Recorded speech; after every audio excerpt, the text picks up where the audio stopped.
Good nutrition isn't about following someone else's formula. It's about understanding your body, honoring your needs, and making choices that help you to live at your finest. Welcome to Living at Your Finest podcast. I'm your host, Dr. Babs.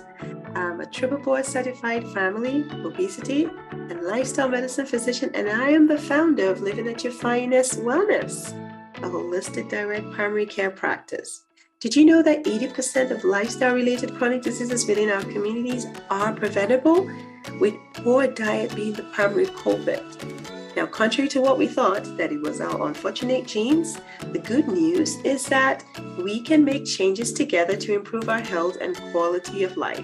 So that's what this podcast is all about. The Living at Your Finest podcast is devoted to helping families to live at their finest well-being using a holistic approach with a healthy lifestyle to nourish and flourish as a whole, vibrant, and healthy champion. So join me and my guests as we share transformational and sustainable skill sets from our health and wellness journey to support you and your families in achieving optimal well-being. Ready to live at your finest? Well, let's get to it. Hello, health champions. Welcome back to the Living at Your Finest podcast show. Thank you so much for showing up once again. I hope you and yours are doing well.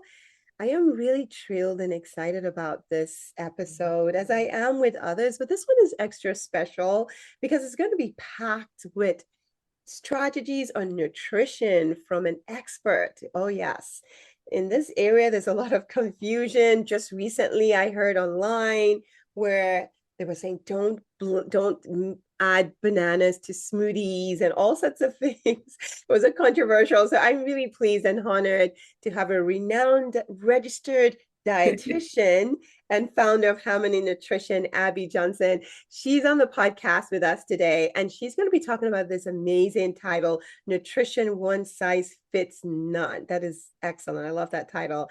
And so she's really going to share in-depth initial intake, how it's done in her practice, how they cover nutritional bases for all health-related concerns. She's also going to talk about the physiological processes in the body. And I'm really big on that, get into the root cause. And then she's going to talk about some truths and myths. So let me start off by introducing Abby Johnson. So she is a registered dietitian. She's a speaker and performance nutrition expert who believes that the body is in harmony. In harmony, it performs at its best. She's the founder of Harmony Nutrition, founded in 2018. And so with a degree in kinesiology from Indiana University and a graduate degree in dietist, I think that's how it's pronounced, from the Georgia State University. Abby blends science, strategy, and compassion to help individuals optimize health, performance, and longevity. Oh, goodness, I love all those words. Very good. So she's known to be delivering practical evidence-based insight that considers both physical and emotional well-being. And I love that she has this holistic approach. I'm really big on holistic approach, whole person approach. And so she does this very well. She empowers her patients to think beyond calories and macros and instead focus on sustainable, individualized nutrition strategies that create real results. So with a warm welcome, Abby Johnson, thank you for being at our podcast, Living at Your Finest show. Yes. Thank you. Thank you, Dr. Bass, for having me. That was quite an introduction. I was like, oh, who is that person? So thank you. You are welcome. It's all you. It's all you. It's all the great work you're doing. Well, I always like to start off by just learning a little bit more about you. How did you get into this field? All the accolades and all the great work you're doing in your community. Where did the passion stem from? Yeah, no, thank you for that. I've always been fascinated by basically how the human body works and what can we do to optimize it, make your body work better, more efficiently. I was actually a personal trainer for 10 years before I became a dietitian. So I worked my undergrad in kinesiology, in exercise science. I, focused more on like the exercise component of it. And during that 10 years, I found myself focusing more and more on the nutrition aspects of it, just because we all know you can move your body as much as you want to. And if you're not fueling your body with the right type of fuel, your results are going to be limited, whether it's weight related results, performance related results. Like fuel is essential. So that led me to go back to school and pursue my graduate degree and ultimately become a registered dietitian. So I've been helping people live better lives ever since then, and I just love what I do. Oh, that is amazing. I love that. Starting from the root, exercise and then adding nutrition, that is just a great combo. Great Yeah. combo there. I love it. Yeah, because I love exercising. I do. But I also love food. So I remember at the very beginning of my wellness journey, even being a physician, I don't know why I thought that I could outrun a bad diet. So if I had time, I'll spend 2 hours in the gym doing all the Hmm. workout. And I was like, why isn't anything shifting? I felt like I could burn a donut. They'll tell you how much Hmm. calories you would have to exercise to burn a donut and all those other things. But now I know better, right? That is not just Hmm. the movement, it's also the nutrition, how you feel your body. So can you Yeah. share what that looks like in your practice? I love that you said you start off with an in-depth initial intake with your Hmm. client. So what does that look like and why does that matter? Yeah. So nutrition, as I'm sure everyone knows, it's a very hot topic. It's one of the most searched questions, topics on Google, Chat GPT, AI, like, what to eat. What's a meal plan to help me lose weight? How can I reduce inflammation? And what I try to explain to people is nutrition is actually a very complex topic. So, in order to become a dietitian, you're taking advanced courses on biochemistry, anatomy, physiology, statistics, so you can interpret research appropriately. And the reason that we have to go through all that training is because nutrition is unique to your body's own chemistry, medical history, what your individual goals are. And for that reason, there's not a silver bullet meal plan that works for everybody because it depends on who you are. So our process, our intake appointments take 90 minutes. And the reason that we block off an hour and a half for those initial assessments is because we need to understand everything about you as a person. And that includes, of course, the most obvious, like what does a typical day of eating look like for you? What are your goals? But also sleep, physical activity. Who do you live with? That makes a difference. Are you preparing food for yourself or are you preparing food for three picky eaters and a husband? That makes a difference. What has worked for you in the past and what hasn't. Underlying, food sensitivities, food allergies. How does your stomach feel when you eat certain things? So this becomes a whole conversation where we need to understand where are we starting and where are we trying to go. And the nutrition intervention is going to be highly reliant on the information that we're collecting. So while we're speaking to a patient, probably similar to your mindset, Dr. Babs, is how to connect all of these dots. So we have kind of been in a society where we piece part the different aspects of health. So if you have a GI issue, you go to a GI doctor. If you have a cardiovascular issue, you go to a cardiovascular doctor. But as a functional dietitian, what we're trying to assess is how does your cardiovascular function maybe tie in with mental health, and how is that aligning with the sleep patterns that you just described, and then how does that align with your weight patterns, and then everything in your body is connected, and nutrition touches every aspect of health. So we ask a lot of questions so we can connect all these dots and figure out where are we going. Yeah, it's in depth and it's important information that you're just not asking the questions. The information that you're gathering is going to help to tailor what that patient's individual needs are. Is that Hmm. correct? It sounds like that's Hmm. exactly right. And to your Yeah. point, that's the same way I practice because, the GI, there's the gut brain connection. And so what you eat also matters with mental health and it's all Hmm. interconnected. So I love that you have that amount of time dedicated to diving into the patient. And I like that you said, who else is in the family? Because it matters. I had a patient that came yesterday and she said she's an empty nester. And she said, well, the kids never go away. They come back. And I'm like, okay, when they come back, who is cooking then? Yeah. Yep. Still cooking. She's like, yeah, well, they're cooking now. They cook for her and she only Hmm. goes into the kitchen when she needs to. So I like the approach that you follow. I guess for listeners that want to understand a little bit more about the physiology, right? What exactly is the nutritional part? Because you shared about the micro. I had a patient that said, Hmm. I just do keto. Keto helps me. It reduces my inflammation. But I know that she's missing a lot of key elements, right? By not by like making one food group absent. So I just want you to kind of Hmm. elaborate on that aspect of it, the physiology behind the nutrition and why it matters. Yeah, yeah, absolutely. I think so.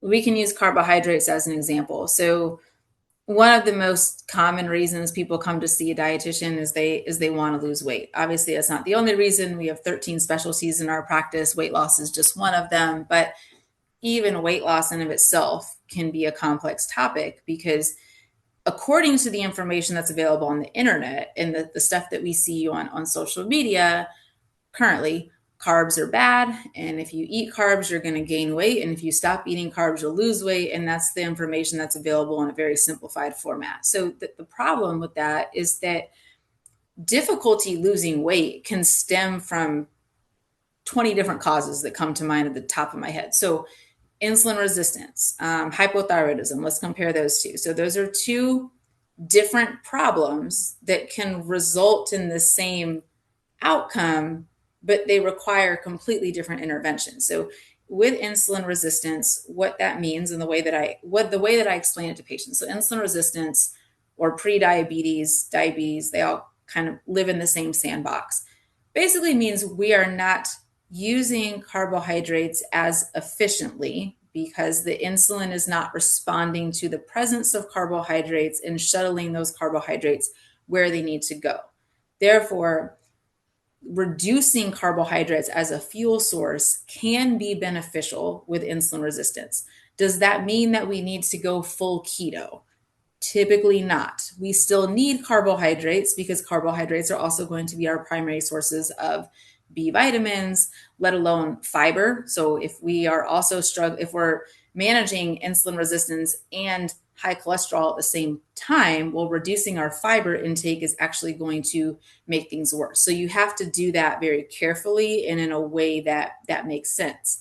Now, if we flip that over to hypothyroidism, well, the thyroid relies very heavily on these B vitamins, for example, that come from mostly carbohydrate sources. And so, reducing carbohydrate intake when you already have impaired thyroid function is actually going to make things worse.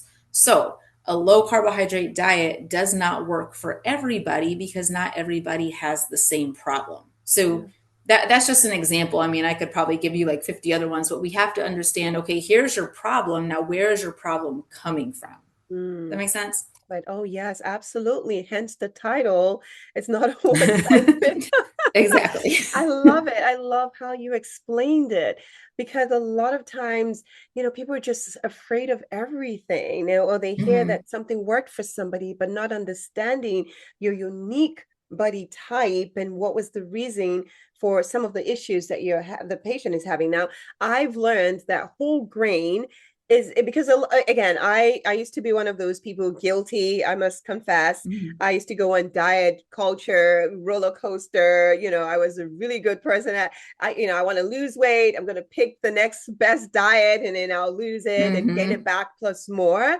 But when I learned more about nutrition, when I went through the lifestyle medicine and understand nutrition, I understood that it's not the carbs, it's the type of carbs that you should be afraid of, right? What carbs are not the same, Hmm. they're not equal, right? So when we say carbs, is it whole grain, nothing taken out of it, nothing added to it, versus, a different kind of carb. So I like how you explain it. Then people need to understand that each food group and food type has its function and its role, and you need to understand, what the benefit of whatever option that you're leaning more towards.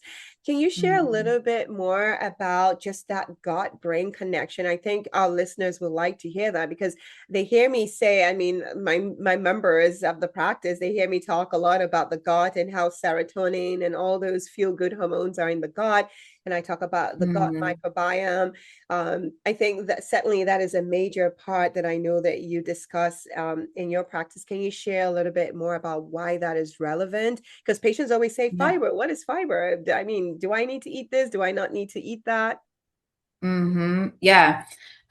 So let me pick my favorite talking points because I actually have a 3 hour presentation on the gut brain connection. Right, So, right. in the interest of time, I'll start with the hot point. So, first and foremost, when we think about the fact that, yes, indeed, there is absolutely a gut brain connection, it's that superhighway that connects your gut and your brain.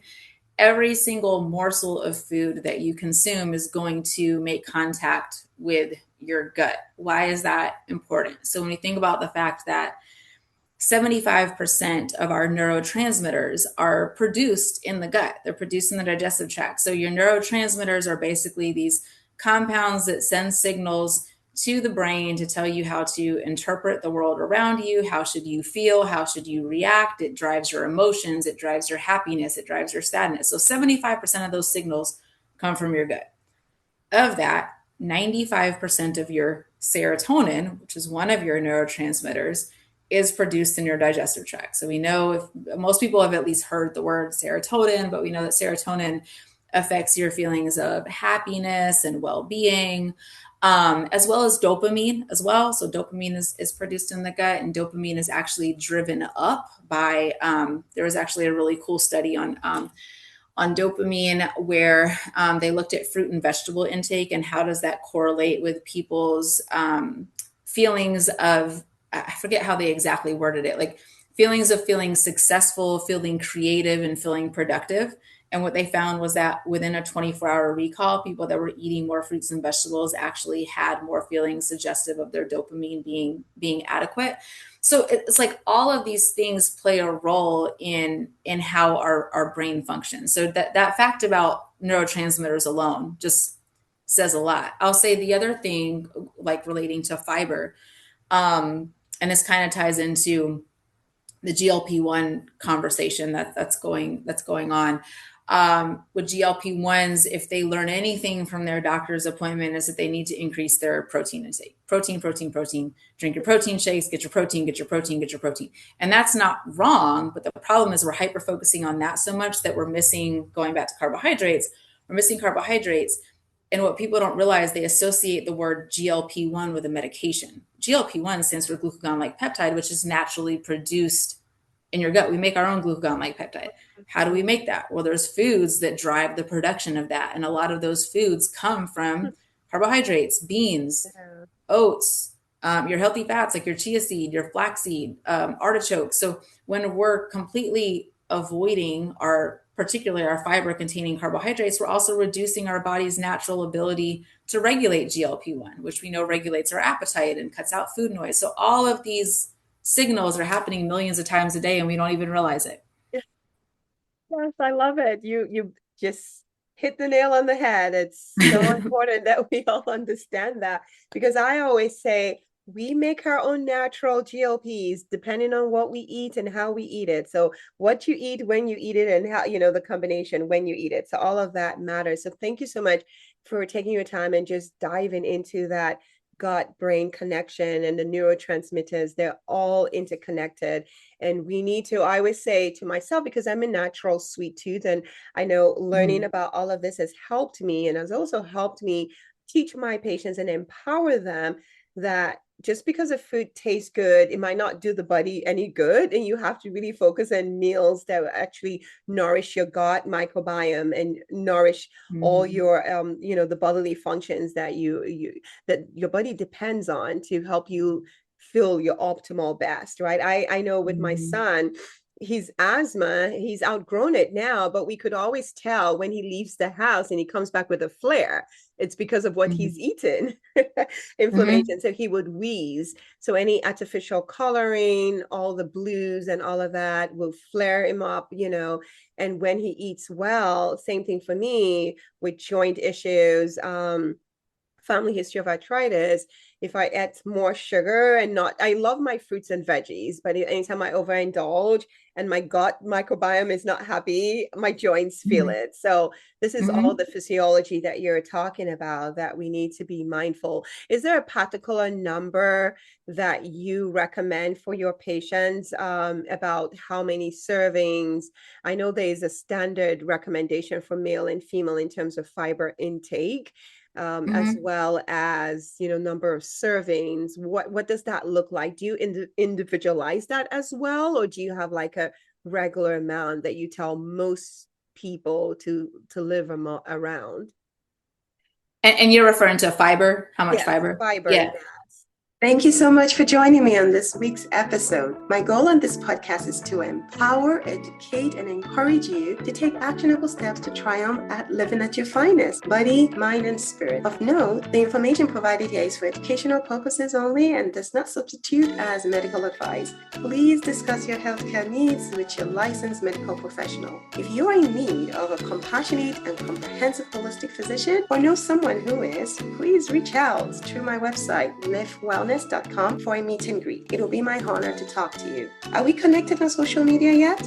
I share more in-depth content on best practices to ensure that you live at your finest daily. So please join me on Facebook, Instagram, YouTube at Living at Your Finest Wellness, where we can learn together and stay connected. Lastly, please subscribe to iTunes if you have not done so already, and share the podcast within your circle of influence. An extra step?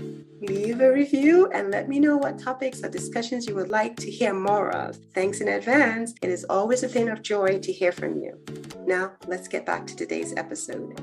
We start with the baseline recommendations of 25 grams for women and 38 grams for men. Okay. Mainly because what we encounter in our practice is most people aren't even meeting that. So like, let's get to that first. Let's see how we're Yeah. feeling.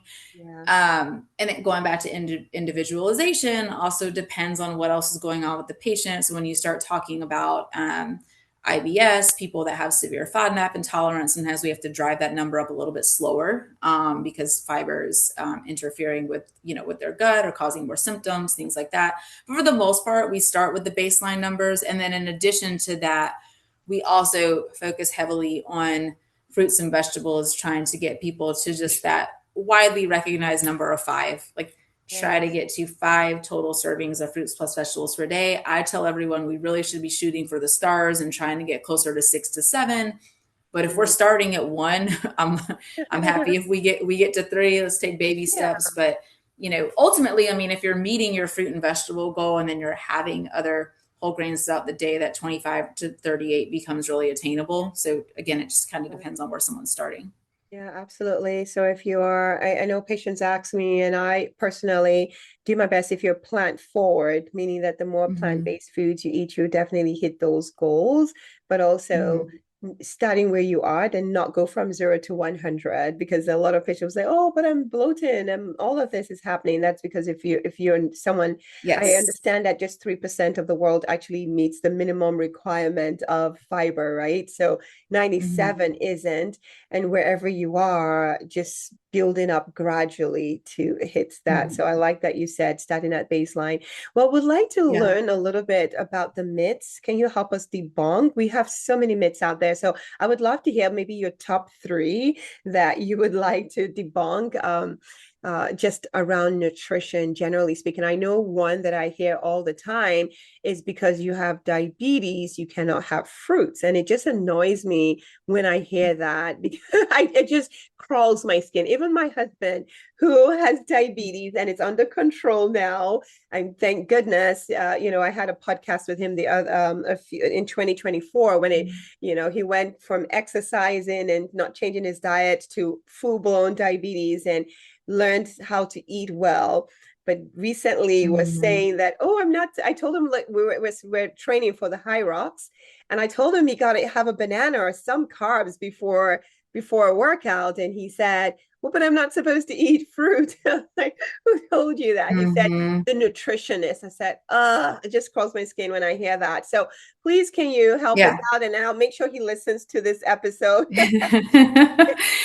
It's so funny you say that. It like people have been told for so long that if you have diabetes or blood sugar issues that you should completely avoid fruit, to the extent that patients will say it to me with the expectation that I already know that. They're like, "Well, yeah, I mean, obviously like I don't eat fruit because I have diabetes, but you already know that." And I'm like, "Wait, what?" So the with fruit is a carbohydrate, as we all know, just like vegetables. Vegetables are mostly carbohydrate, fruit is mostly carbohydrate, grains are mostly carbohydrate. When it comes to carbohydrates, when you're talking about diabetes, prediabetes, or insulin resistance, it's how you eat them and how you incorporate them into your meal. So let's talk about blood sugar response. So when you eat a carbohydrate by itself, and we'll use fruit as an example, let's say you eat an apple by itself, what will happen is your blood sugar is going to spike very quickly and then it's going to come down very quickly. And we know with diabetes, we don't want this. We want more nice little hills and valleys. Now, you take that same apple and you pair that with a Greek yogurt or cottage cheese or a protein shake, or maybe you put it in a smoothie with some protein powder. That insulin and glucose response is going to be very different. So now, instead of doing this, we're going to have more of these nice hills Stable. and valleys. Mhm. The nutrients that you get from fruit are so essential to everyday health. And when you're excluding an entire food group, you're missing out on your opportunity to boost your potassium intake, your vitamin C intake, your fiber intake. So fruit should be a part of everybody's diet. It's just a matter of how we incorporate that and what are we eating with the fruit. Yeah. Yes, yes, yes. Thank you for sharing that because that's so Mhm. important. And that's what I emphasize. There's fiber, there's minerals, there's nutrients, all of that you're missing out in that. And it's definitely, but the irony is that when people say they don't eat fruits, but they're eating a cookie and they're eating like, I'm like, Mhm. the sugar in the fruit is better 10 times, 20 times better than the other one. So that's one of the bits that Exactly. I get really, I hear I hear it all. I'm like, we ate French fries yesterday, but for strawberries are off the table. And I'm like, okay, let's I talk know. about that some more. Let's talk about that. What other myths do you hear? Did you hear the one that was on social media for the last 2, 3 weeks about the banana? Where yeah, it was I'll see if I can find the link and share it with you, but it was all like dietitians with debunking. It was some influencer Mm, that said something okay. about bananas that when you blend it in a smoothie that it does something chemically to affect your microbiome in a negative way, and that you should eat the banana by itself and not blend it. But there was a lot of controversy around that. But we'll just leave that alone for now. We know that obviously I from what haven't you're from the look of your face, it sounds like, yeah, where is that coming from? They were just trying to I say haven't you didn't I hear haven't that. heard that one. Yeah. But which I one did was you gonna actually hear? well, I was gonna comment on that. So I haven't heard that one, but it's interesting, and going back to the level of training that dietitians have to get, just like doctors, we have to learn statistics and we have to learn how to Yeah. interpret research. So I tell them I will entertain any wild theory that you bring me if you have evidence. I am genuinely interested. I have Yeah. not read every study that's ever been published. If you come in, doesn't matter how outlandish it sounds, I will read it if you have a study to Show me the support. evidence. Show me the Yeah. research. So Yeah. I've asked patients because they've come in with some wild stuff, and I'm like, I have not heard that. I'm interested. Can you send me the source where you got that information from? Yeah. And the last time I asked that question with confidence, this patient, she forwarded me an Instagram post. She was like, this is where I got it from. And the problem with our society is like, that's not evidence. So people see it and they're like, this is evidence, right? So there's a reason that people have to go to school to understand what evidence is. So you make a social media video and you have enough followers, you have produced evidence as far as most of the most of society is I concerned. So know. that's important. Yeah. um Gosh, there's so many. I've heard everyone should be avoiding gluten, because gluten causes inflammation. And in my practice and what I have seen, just like any food, we could insert dairy, we could insert soy, we could insert eggs, whatever you want. I do have a certain segment of my patient population that does not do well on gluten. They don't have celiac disease, but they have non-celiac gluten sensitivity. And for those individuals, eating gluten makes weight loss more difficult. It causes bloating, it causes skin issues, it causes brain fog. Does that mean that every single person on earth should be avoiding gluten? Absolutely not. There are benefits of whole wheat and whole grain, if you're not having any issues, digesting it. So going back to personalized diet, dietetics. Um, Weight loss, probably the most myth, the highest amount of myths exist around weight loss. Unfortunately, I see a lot of it geared towards women. I mean, I've had a lot of women that have, gone to their doctor because they're, the typical, postmenopausal woman who has gained 15 pounds all of a sudden and doesn't understand why, and goes to their doctor. And during their 5-minute appointment, they're told, well, all you need to do is eat less and exercise more. Mhm. Telling a Mm, postmenopausal woman who has been eating pretty decent most of her life and has been right. active most of her life that now all of a sudden you need to eat less and exercise more is not evidence based, it is not individualized, and it's not true. Women don't need to eat less and move more. They need to eat differently and move differently. But Mm, that's that's it. absolutely. And so if I could spread that word, Yeah, that would yeah. that would be Oh, it. those, I mean, I know, I hear you on that.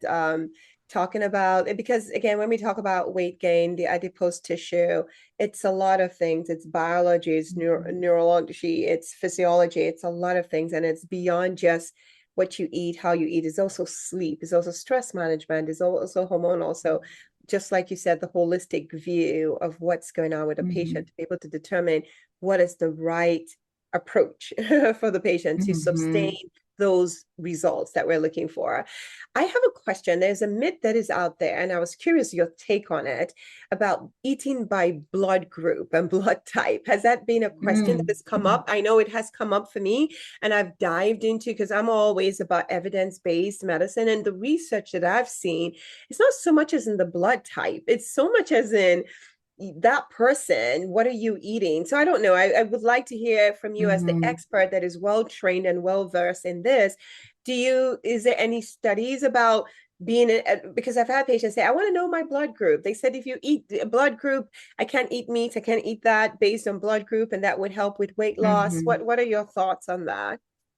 Yeah, I've seen, I'm familiar with the eating for your blood type. I know there's a book about it. There's what I would consider light research on Okay. it. The issue that I have with the blood type diet, as someone who, so for context, in our practice, we do food sensitivity Okay. testing, which looks at basically how the lymphocytes, white blood cells, react in your blood in the presence of certain foods. So, do the lymphocytes proliferate, or do they remain fully intact when exposed to different types of food? And we've used that for the past 8 years for different forms of inflammation, IBS, migraines.